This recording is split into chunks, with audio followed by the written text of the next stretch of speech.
Почитувана госпоѓа Цвета Карајанчева, председател на Народното собрание, почитуван господин Андреј Ковачев и сите негови содружници, кои што се заложивте за мојата номинација на ова многу престижна награда. Најнапред би сакал срдечно да ви се заблагодарам за прекрасниот прием што ни го приредивте во оваа топла и пријателска атмосфера на Българското Народно собрание. Говорејќи за високата награда Европски граждани, која во секој случај е над моите заложби и заслуги, би сакал да истакнам мојата голема радост и благодарност што укажаната чест доаѓа од највисокото законодавно тело на обединета Европа. Истата она чии што идеолошки основи почиваат на христијанските ценности и принципи. Верувам дека идеалите на Европа по иднина целосно ќе бидат сообразени со оние на Христовото Евангелие, каде што всушност е присутен совршениот образец за едно идеално општество.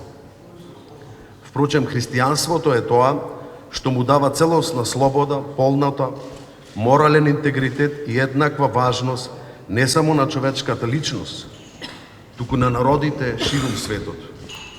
Од тука за мене представува особена чест што јас сум првиот православен монах и свештеник кој се удостоил со ова почесна награда на Европскиот парламент.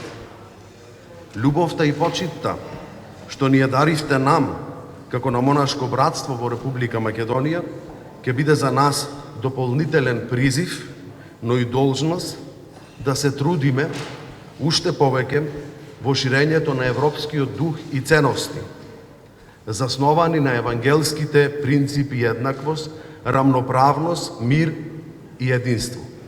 Во тој правец неотстапно ќе се движат и нашите напори за уште поголема прекугранична и транснационална соработка на Балканот, но и за задлабочување на вековното братолюбие помеѓу братските народи на Македонија и Българија, имајќи го предвид и фактот дека нашите заеднички дејци дале огромен идеолошки придонес во она што денес го нарекуваме европска цивилизација.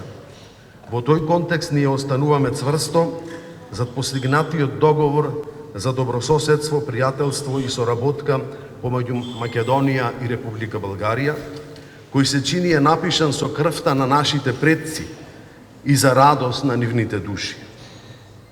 Но за да би останало тоа така, неопходна е негова правилна имплементација во духот на широкоградоста, љубовта, почитувањето на меѓусебните особености, а не тој да стане причина за непотребни раздори, соблазни и заладување на односите.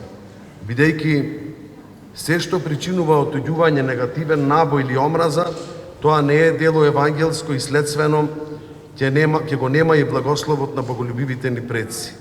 Накрај би сакал да упатам и една практична препорака до политичарите од двете страни, имено кога веќе зборуваме за задлабочување на соработката и културните економски врски помеѓу нас, од исклучителна важност е нашите држави да работат и на подобрување на меѓусебните врски помеѓу нив, односно врски комуникацијски, зашто доаѓајќи наваму уште еднаш се потсетив колку лоша инфраструктура има помеѓу Македонија и Българија, што за жал нашето зближување е реално отежнато.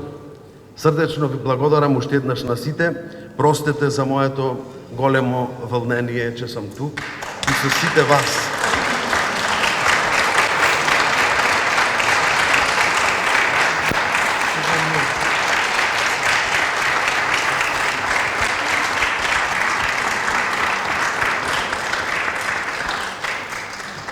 И уште еднаш замолјавам всичките наши братја во Българија кои имат возможност да помагат нашата Република Македонија, таа да се интегрира во европското општо семејство. Иако таму можеби сега тоа не се разбира доволно, сепак братот е онај кој бесконечно проштева на братот кога греши. Така е евангелски, кога Христос бил запрашан Колку пати треба да се прости на братот? Он одговорил 77 пати по 7, што значи на братот сме должни бесконечно да му проштаваме и кога греши, и кога сака на некаков друг начин да се определи. Вистинската љубов е таква. Проштева.